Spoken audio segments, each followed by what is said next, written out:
Hi, everyone. Good afternoon. Thank you so much for joining us for a special conversation with the director and sound designer of The Reason I Jump. The Reason I Jump was the World Cinema Documentary Audience Award winner at the Sundance 2020 Film Festival. And I'd like to welcome up director Jerry Rothwell and sound designer Nick Ryan. Hey, guys. Hi. Thank you so much for joining us.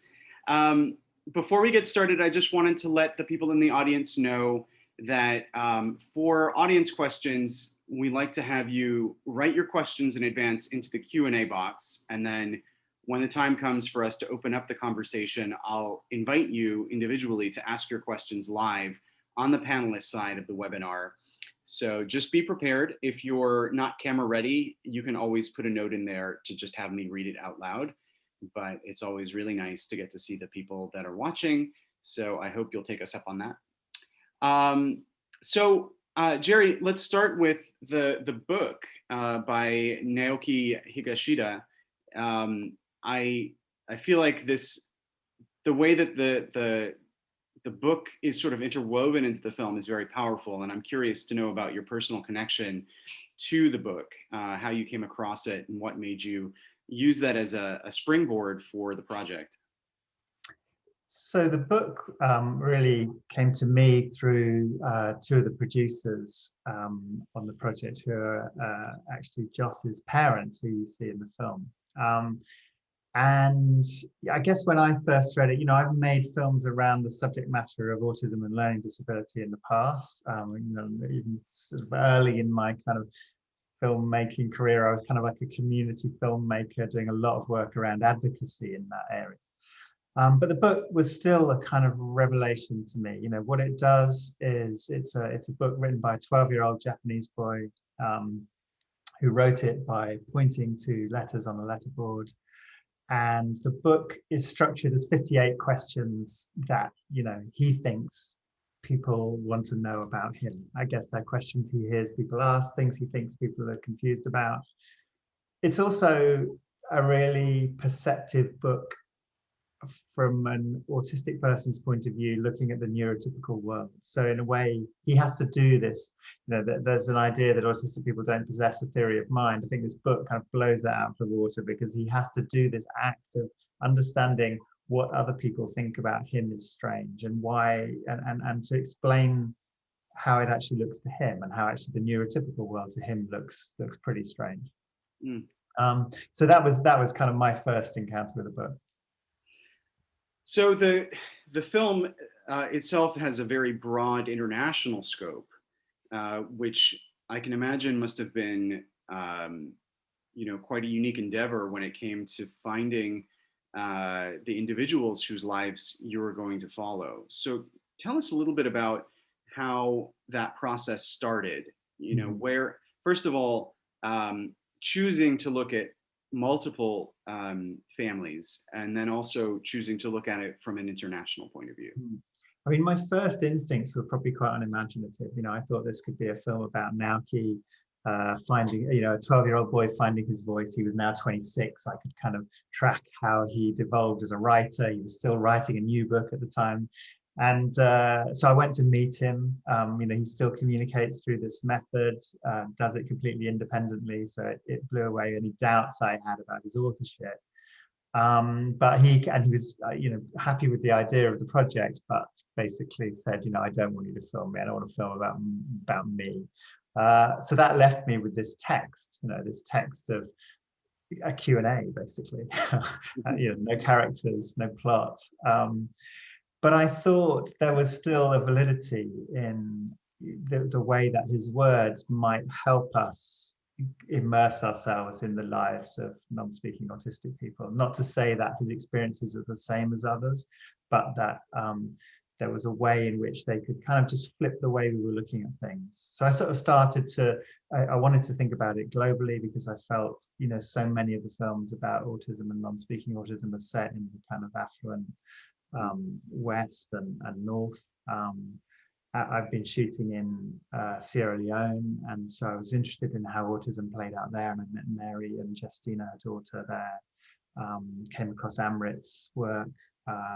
Joss, as I say, was the son of the producers, so we were able to sort of shoot with him more longitudinally, you know. And then I was interested in finding people who both communicated in the way that Naoki did, and gave the film a bit more of a political activist spin. And Ben and Emma, who were part of this group in Virginia, a sort of advocacy group, they seemed kind of to fit that role, if you like.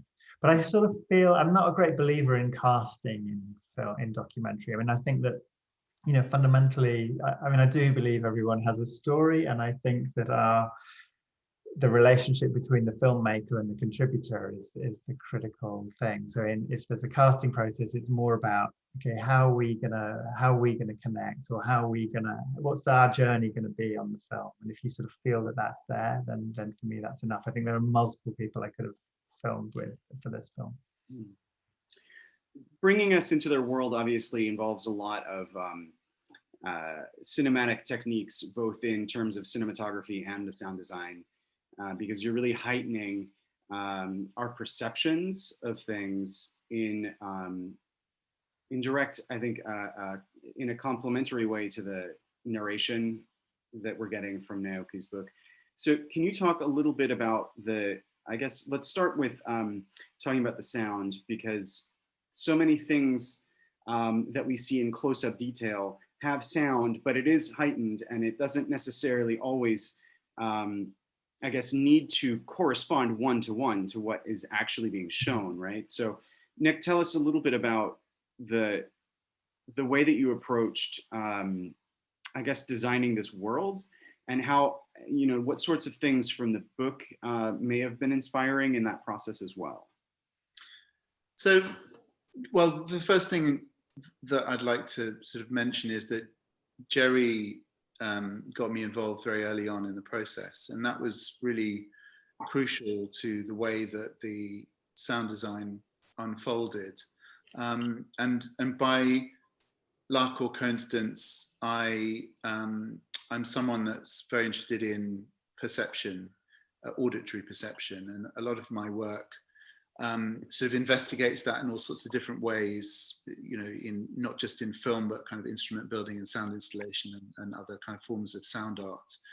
And the reason for that is that I kind of have synesthesia.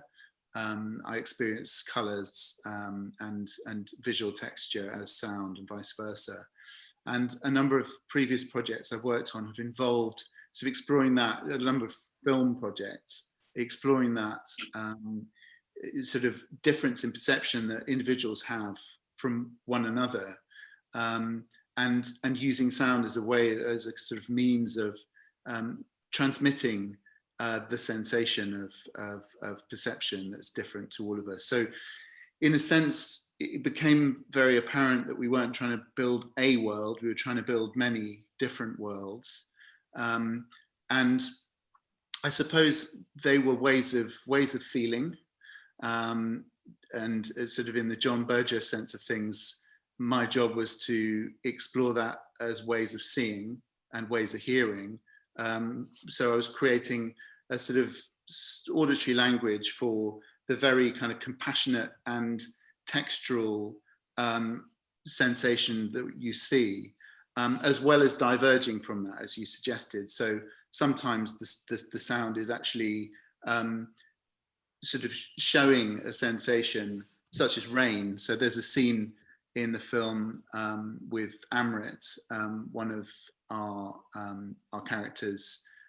She's watching a rainstorm, and she's talking about the sensation of watching this rainstorm. And you see this very beautiful photography of rain falling.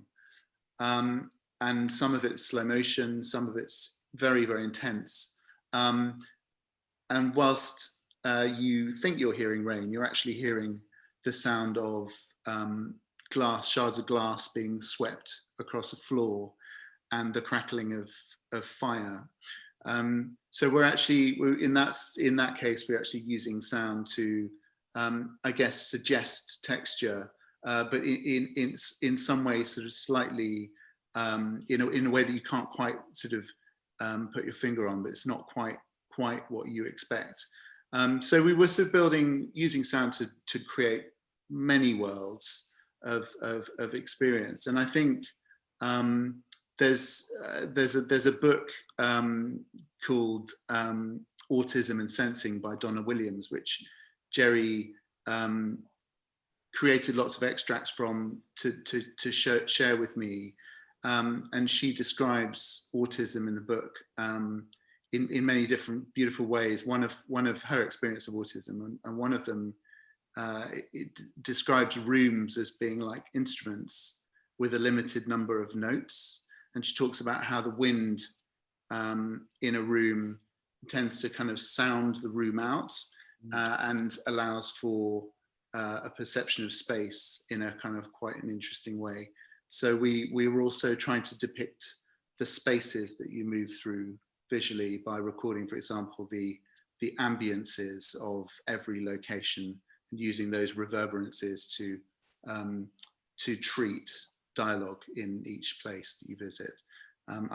I'll stop there because I love talking about the process, but it was a process of depicting many sensations and many experiences. But as Jerry will tell you, not one of simulation. It's really important that we weren't trying to simulate the experience of one person, because that's impossible. Well, actually, did either of you have conversations with the people in the film at the time as to what their sort of description would be of their environment? Yeah, to a certain extent. I mean, I guess where the inputs partly came from, we had a sort of group of autistic advisors alongside the film who kind of held our hand through certain kind of cuts and ideas that we were having. We kind of immersed ourselves, as Nick said, in writing, particularly by non-speaking autistics, because there's a growing kind of amazing literature, a lot of which talks about perception. And then the process of making the film, I think, was not about imposing a set of, pre-thought images or sounds or special effects. Very much we tried to get things from the space. So, for example, with Amrit, Amrit lives in this tower block in outside Delhi, 40-degree heat. There's all these fans turning. Now in Naoki's book, as Nick said, when he describes rain, he says in order to understand from the sound of rain that it's raining, he needs to flip through all of his memories of rain. So we took kind of those sorts of ideas and tried to just think about the spaces that we were in terms of shooting. Just think about, okay, how does this space feel if you attend to its sensory nature, And so we'll shoot with Amrit, but then we'll also shoot a bunch of macro shots of things that are in the room. We'll record the noise print of the room. We'll shoot, we'll record 360 audio. So all of that really comes from the one particular space. So I guess the film is this dialogue between, it does have a shape and forward motion and a narrative, but it's also kind of depictions of these different spaces. Mm. And I'd add to that the kind of the book, whilst the book is, as Jerry said, sort of without a narrative, conventional narrative, and is the series of questions, it's very poetic. And there's a really lovely quote by Seamus Heaney, a poem by Seamus Heaney, which includes the line, "Sound is the music of what happens." And I really love this idea that there's a vernacular to sound which can stand in for the meaning that we normally expect to receive from speech. So particular sounds can actually speak particular symbolic ideas without entering into the world of language. And so sound is kind of uniquely capable of establishing certain feelings directly without them having to necessarily be explained. Nick, were you on set for any of the production to get inspiration from the environment? No, well, actually, we worked with an amazing sound recordist, Sarah Lima. So whilst I wasn't on set. I felt like I felt like my ears. She had my ears. She was brilliant. She sent you back little kind of mobile, little kind of mobiles of exactly where all the mics were pointing. Incredible, incredible sound notes. And she was equipped with a huge amount of different ways of recording, different techniques. And what we were ultimately aiming for was a Dolby Atmos deliverable. So, but we sort of wanted to capture sound in a way that didn't just limit us to that platform in particular, but actually gave us as much exposure to sound as possible. So we had, without getting too geeky, we had ambisonic mics, both on the camera, which was sort of largely not used because there was a lot of handling noise. We had a freestanding ambisonic mic, which was used to capture mainly wild ambiences. We recorded binaurally. We had a double MS shotgun configuration as well, which was used in place of a normal boom, but it was able to capture quadraphonic double MS. So that gave us a huge, as well as personal mics as well. So that gave us a huge amount of variety. And of course, the stereo version of the film is actually binaural. So we were able to create a mix specifically for headphones, which used some of the binaural rushes in place of some of the ambisonic ones. Still, of course, only heightens what a tragedy it is that we had to present the film over the laptop. Yeah, it's only played once in an Atmos cinema so far, but it'll happen. Oh, this is certainly a film I'd like to return to and bring to campus in a proper theater when we can. But I'm curious to know a little bit of how the relationship between the kids and the production. I mean, I guess the various people there recording things, from your sound recorder to you, Jerry, to your cinematographer. Like, how comfortable with it were they with the sort of the presence of a production team? I mean, I think that whole process of developing a relationship with the people you're filming with and portraying, and that whole issue of consent was obviously kind of different. I mean, I feel that consent in any documentary is a sort of relationship rather than a signed release form. I mean, although a signed release form is obviously very important for the lawyers and the funders, but when we're at the start of a project, often a contributor doesn't understand really what it is that you're heading towards or what it is they're engaging in. I mean, you're often with a person, the day 2 of shooting, it's kind of a bit, are you back? Haven't you done it all already?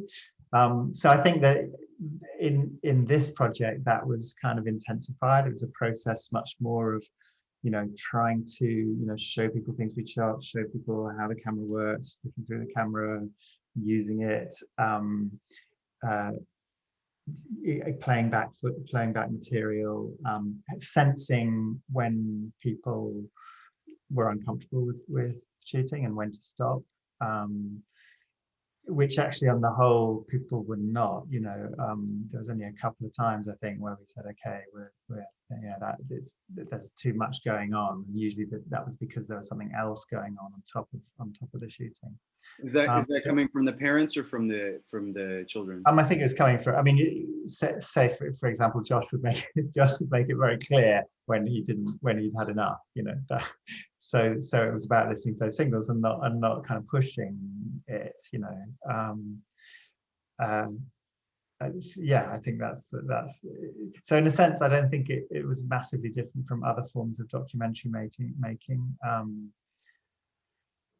We showed the film back to everyone in a rough cut stage, which was really interesting. But feedback in those situations is kind of, you're not going to get detailed notes, you're going to get feelings. You're going to get a feeling of it, and that's very much how we work.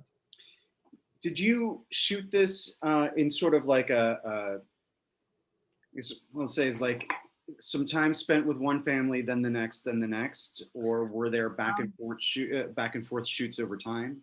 I mean, it's an important kind of creative decision in the edit, which I don't think we decided by the time we finished shooting. It was a decision made in the edit, was, are we going to intercut these people all the way through the film, or are we going to essentially make the film as a series of parts. And certainly I think that from the funder end, there was a real concern about, are you making 4 separate films? Is that what it's going to feel like? I mean, I never felt that it would be that. And I felt that you would, there's a cumulative effect of spending time with one person and then going to another person, and you bring your experience with one person into that.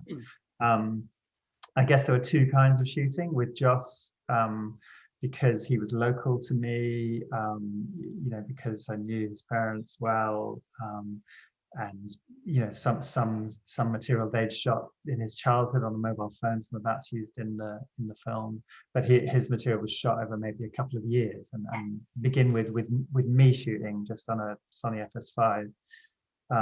Say the scene in the car around the pizza, that's kind of me shooting.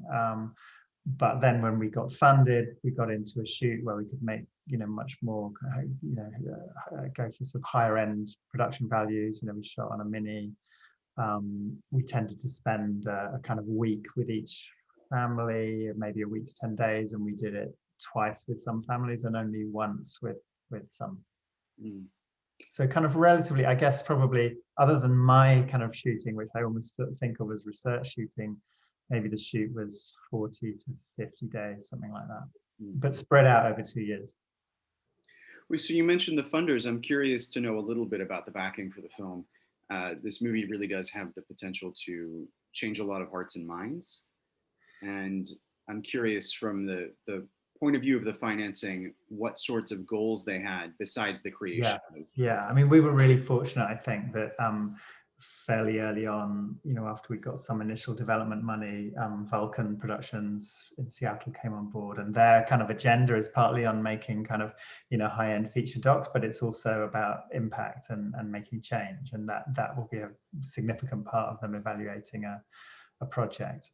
So we were really lucky that they came in as the major funder. The BFI in the UK then kind of came in with a chunk of the budget too. So we had relatively few.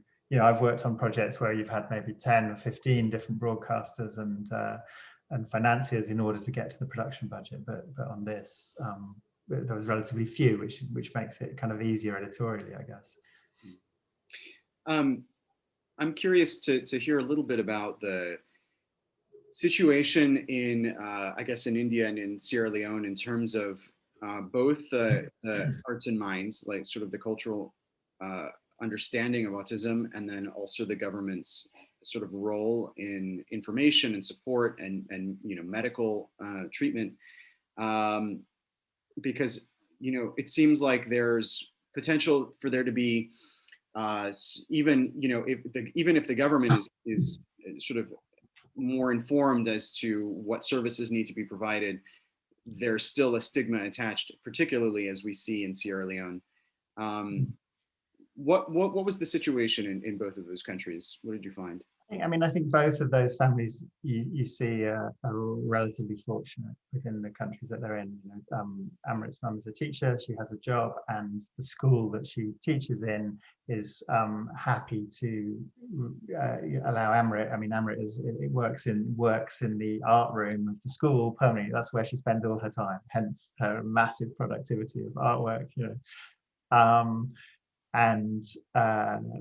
In Sierra Leone, Mary lectures at the university. Her husband works in the UK. That's how they've raised money. The school is entirely funded by funding from their kind of work in the UK. It's difficult because the family's spending its time apart. Most families with non-speaking autistic kids have a really hard time earning a living, and it's extremely time consuming and demanding. I think in terms of the country responses, not a lot of support in India, I suspect, not a lot of public support, and then Sierra Leone, certainly not. I mean, what made me want to shoot with Mary and Justina was really the amazing work that she's doing there, which is really out of her kind of passion for sort of justice for autistic people. I think she does this work in different villages with parents, often whom are facing, really huge stigma. I mean, we did actually film one scene which wasn't in the film, where we were taken into a forest where autistic kids and disabled kids are abandoned, and they're abandoned because they're seen to be children of the devil, and so her kind of work and the parents that she works with, kind of amazing that their kind of battle against that stigma, and Mary has this countrywide plan to kind of set up centres, which she's gradually doing to really create a big change. And I mean, it's a small country, but she can make a big change there, I think. Have the subjects of the film seen the film? And if so, what was their I guess, how did they feel about the way in which their world is depicted? Yeah, it's interesting. I mean, obviously Ben and Emma can communicate that to me in words, and Ben, I was on a Q&A with Ben recently, but Ben and Emma have done loads of Q&As, and he says, yeah, that it's kind of pretty, he there's lots of things in it that he feels akin to, put it that way. Emma sent me a WhatsApp message after seeing the rough cut. That was nice. And Justina and Joss have both seen it as well. And as I said earlier, it's kind of really about judging their sort of feeling towards it, obviously being drawn towards seeing themselves, maybe. Yeah. I'd like to go back for a second to talk about some of the sound. So you were explaining how you're using things like fire and broken glass to create something that isn't necessarily there.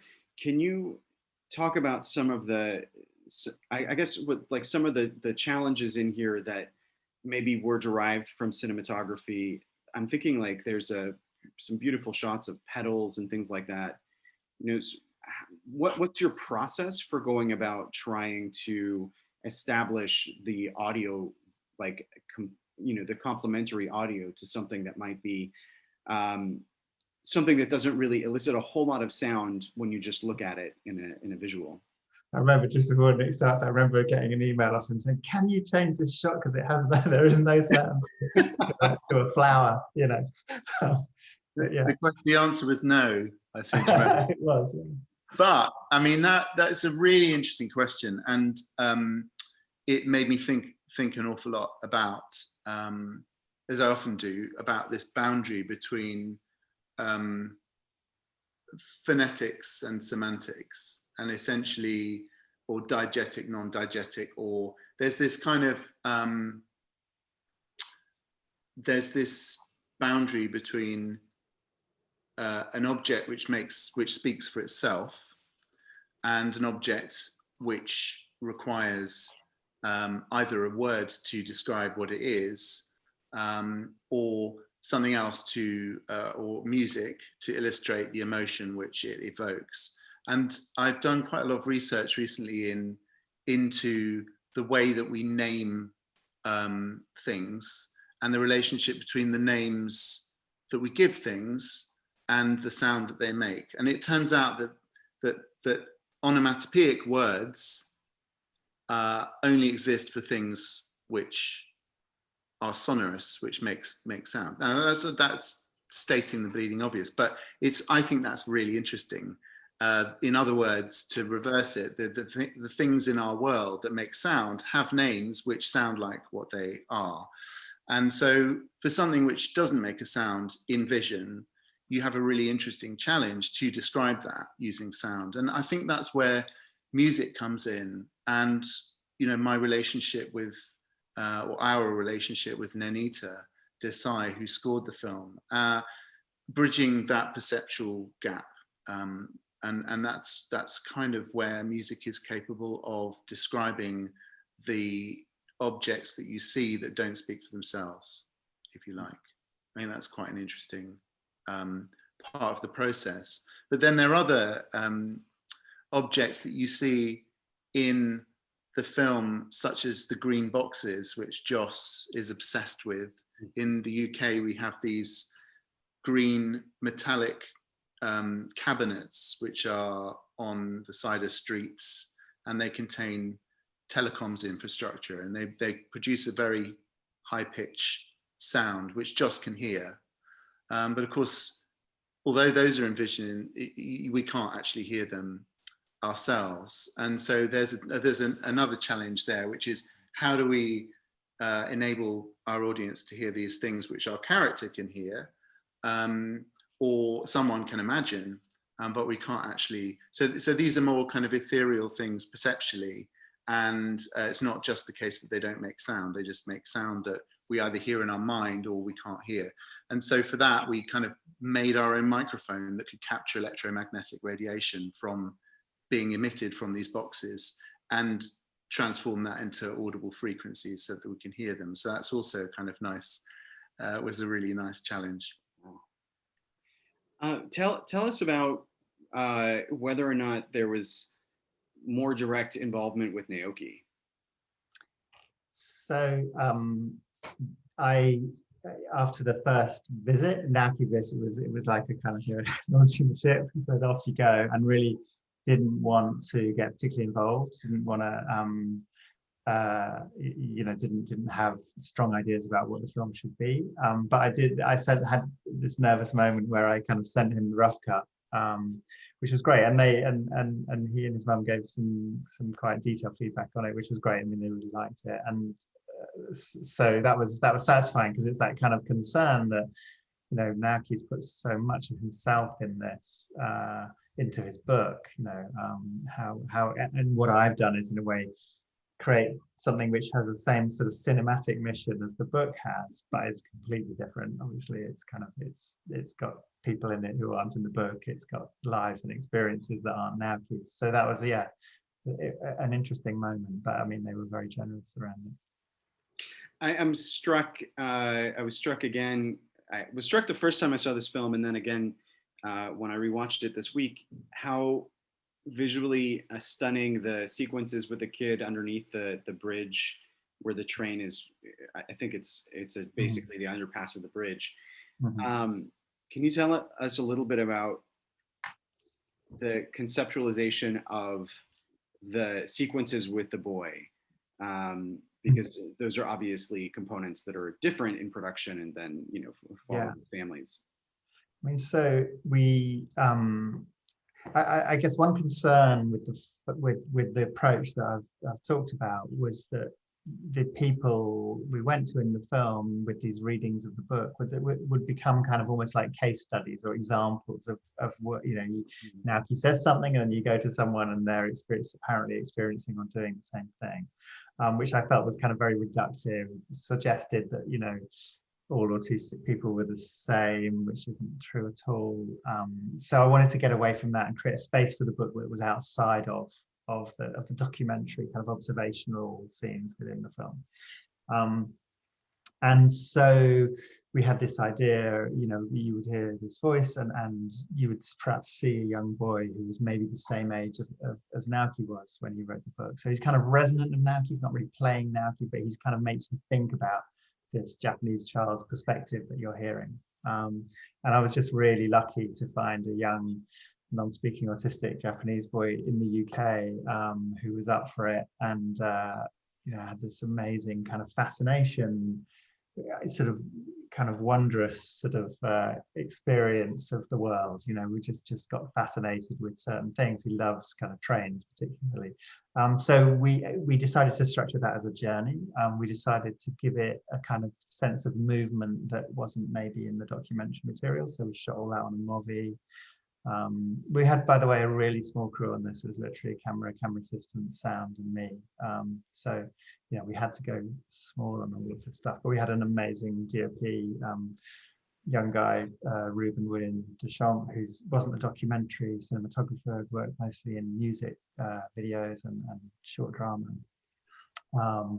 And is somewhat, the kind of person that's really able to kind of fix and make the most of just the resources to hand. So for that, really, it was about finding landscapes and being with Jim, our boy, in those landscapes and shooting his his perception of the landscape, and that viaduct happens to be relatively near me. It's about 10-20 miles away, and it just had this amazing kind of view through it of the arches. And when a train goes over, I mean, Jim completely loved that sound of the approaching train, and then as it kind of vibrates around you and then moves on. So it was kind of about partly finding the things that Jim was into, the little boy.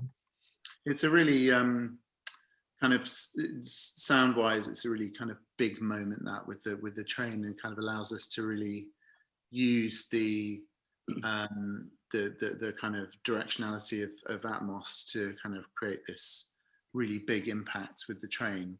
I was going to just mention that we had a lot of discussion about Jim the boy's sound, and you may or may not notice that he has no footsteps. And this was, he sort of inhabits these landscapes, but when his voice narrates over shots of other locations, he sometimes bleeds into those spaces acoustically.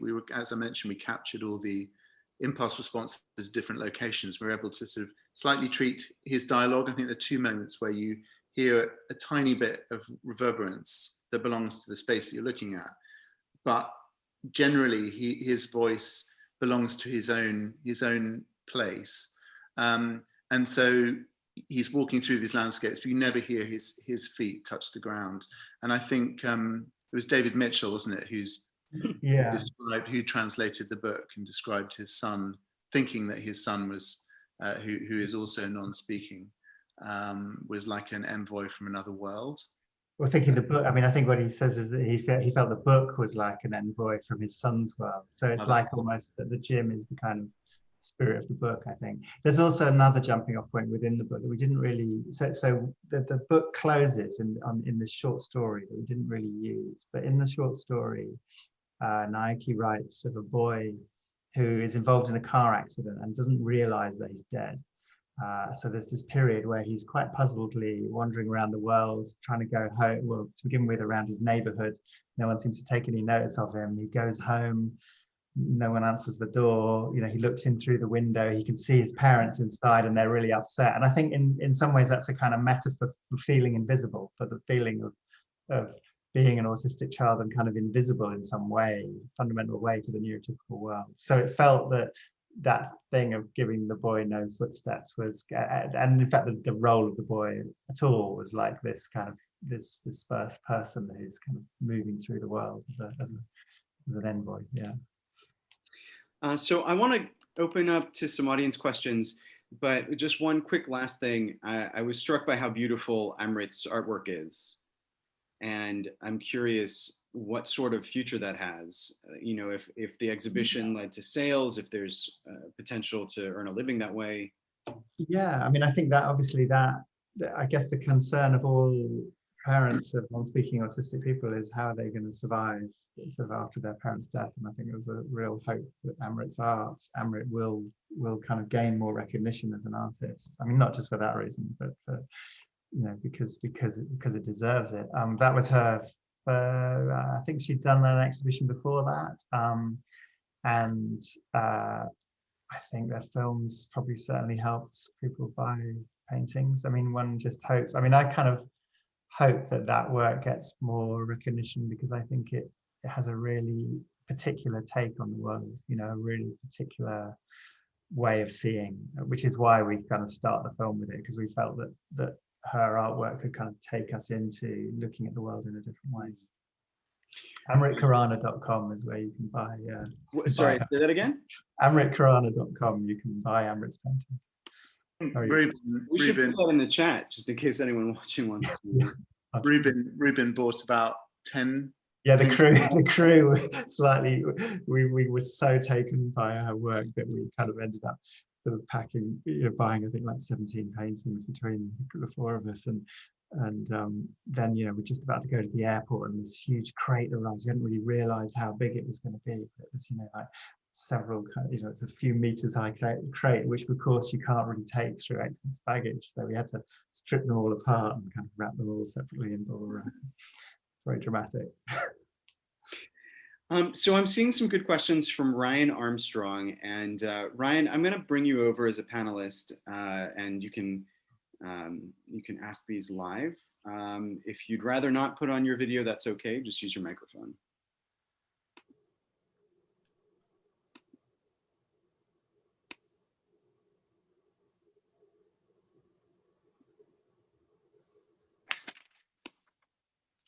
There you are. Hey. I think I was sideways. Well, Alex, thank you for putting this on, and thanks to the filmmakers for being here right now. I just finished watching the movie about 15 minutes before this Q&A and still feel a little emotionally raw from it. I think you did a profound job of portraying the humanity of each of the people with autism. I found myself identifying in different ways with each of them. And so one of my questions is, how much time did you spend with each of them? And how did you know you were done? How did you know you had enough footage to tell your story? Yeah, I mean, that's interesting. It was kind of quite, you know, we were, in some ways, we didn't spend as much time as you would think. You know, we would shoot for, I think we probably shot with Emrit for 10 days in total, with Justina maybe for 7, you know, so relatively short periods of time. But in that process, I suppose, because you're not trying to hit a narrative, you're not trying to, you know, literally, we were just being with the person and rolling. And then kind of picking up things which we felt would kind of help us structure that rolling. You know, we weren't there for enormous lengths of time. And it was a very improvisational process. It's very much kind of, you know, following your nose, and one thing led to the next. You know, you've done this, so why don't we do that? So does that answer that? So what was the second part of the question? I forgot what it was. How much footage? Were there moments? Oh yeah, when do we know? How do we know we were done? Yeah. Mainly because our flights were booked. so you know, you had a sense that yeah, we basically estimated the amount of time that the people could give us and that we could afford. You know, that was obviously a huge factor. Because even hiring many of us, it was not cheap. Yeah, and we'd try and just pack in as much as we could in the time we were there. Were there moments from the book or lines from the book or concepts that you were hoping to capture? Oh, that's interesting. I can't remember feeling that at all, actually. That's a really interesting question. I mean, I think the book was very present in our heads, and you know, we'd actually had the rare kind of opportunity to bring all the crew together in a kind of workshop. We did like a day-long workshop where we looked at writing by non-speaking autistic people. People shared their work and their take on it. Because as you say, you know, all of us have touch points with this. It's not like the autistic experience or non-speaking autistic experience is alien to any of us. You know, all of us love, not all of us, but lots of us, I speak for myself here, love, you know, the turning of a fan and the rhythm of a motor, or that, you know, there are lots of things in life, but perhaps we don't live there all the time. You know, it takes a bit to kind of draw us into it. So yeah. Yeah, I think yeah, we were sort of going back to we were done when we just had a short amount of time. But in terms of the book, yeah, I don't think it wasn't like the book gave us a method to shoot. So Naoki saying, you know, I see detail before I see the big picture. That gave us a kind of method to shoot. You know, we took a macro lens with us, and we knew we were going to be shooting intimate close-ups of things. But we also wanted to shoot kind of, you know, this kind of 235 actually we shot, and to have that kind of be able to sort of sit back from that into this to show people in their context. What are you hoping the outcome will be from people watching this film? I mean, I hope it kind of, you know, that it creates this little shift in the way you see the world. This. I think that idea of neurodiversity is really powerful, isn't it? That actually we all perceive the world slightly differently, and we kind of think we all see it the same, and that leads to lots of misunderstandings because we don't kind of listen to the way or understand the things other people are experiencing, and that's particularly extreme with non-speaking autism because it seems so alien to the neurotypical. So I hope that the film kind of, shifts and makes people listen to non-speaking autistic more, makes people empathize more, find commonalities more, and that results in, practical changes, people being able to access education or access housing, or, those are things which really make a difference to people's lives. Jerry and Nick, thank you both for making this film. It was wonderful. Thanks for coming. Thanks for watching. Thanks, Ryan. I'm going to move you back over to the audience. Does anyone else want to ask a question? You're also welcome to raise your hand. We've talked a lot about the production of the film, but if there's anything else that you guys want to know, now's your chance. And while they're doing that, can you tell us now, how can people recommend the film? What are the best avenues for people to share it? Share it right now. We're only sort of 10 days into the Kino Lorber release, so go to Kino Marquee, which is also a way of supporting independent cinemas to survive through the COVID period. Find a cinema near to you, and you can watch it. You can stream it sort of via that cinema. Come May, there'll be a Blu-ray coming out, which I haven't actually told you, Nick. We're trying to make a domestic Atmos that goes on the Blu-ray. How does that work? Well, exactly. When someone asked for that, I said, "You can't do that. You haven't got, And he goes, "No, I've got Atmos at home." So we have, maybe that only 10 people in the world can access it, but we thought, maybe we should do it. That's brilliant. There'll be an Atmos mix on the Blu-ray. Let's see, we have a question from Annie. So Annie, I'm going to move you over. I love that question, Annie. By the way, okay, well, you can ask it in person and I can see it, but yeah. Hi. Hey. Oh, I have to unmute. Okay. Hi. I love the film. It was great. I watched it a couple days ago, and I was wondering about the types of relationships that was portrayed in the film. There's like the subjects' families and their caretakers, and then friendships. Would you mind describing the process behind deciding which of those like extended relationships to highlight and to what extent? Yeah, that's a really amazing question, I think, and yeah, very perceptive of the film actually. That I think that one thing I was really wary of doing was focusing predominantly on the parents' experience. And that's quite hard because, that's the primary relationship with a lot of these young people. And the parents know those young people intimately. They can give you the context. But at the same time, that is the way most non-speaking autistic people are represented. It's sort of through the eyes of their parents. And the parent story is a very particular story. They're going to have a child and they realize the child is autistic, and that's got its own drama. It's a drama that's sometimes told in the form of a tragedy, or sometimes a resilience story, or sometimes kind of, but it's not the autistic person's story. And so for me, it was really important to try not to, to let parents' experience dominate in the film, which I don't know if I wholly succeed in doing. I think that that's still there, but maybe that's right because that's proportionate to reality. But that for me, that's why Ben and Emma's friendship is so important in the film, because it happens kind of away from. Obviously their families connect with each other, but the relationship has grown kind of away from that parental relationship. And you'd be pleased to know they have now moved into that housing development, and they live across the corridor from each other.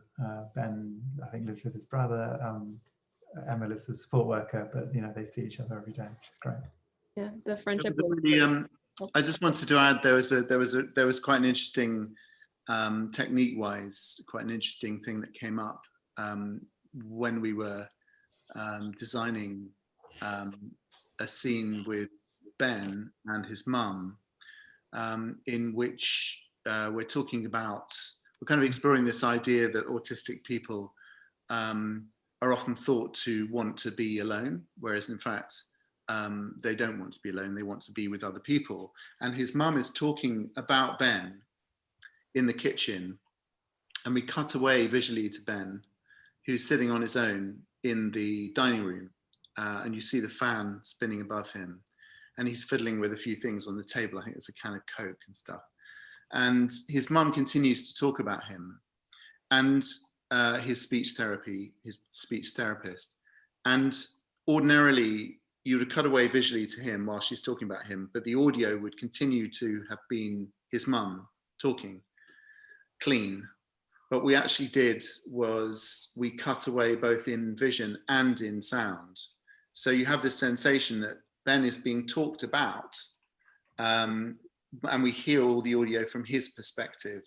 And that was a really interesting kind of, I think, for me, it was really interesting to be able to use sound to kind of reinforce the idea that, you know, the relationship between the parent and Ben. And I think that, do you think, Jerry, what was that? Yeah, I mean, I can remember that decision, us making that decision, and for a period worrying, like, is that Trixie? Is that just Trixie that the sound is suddenly over there, you know?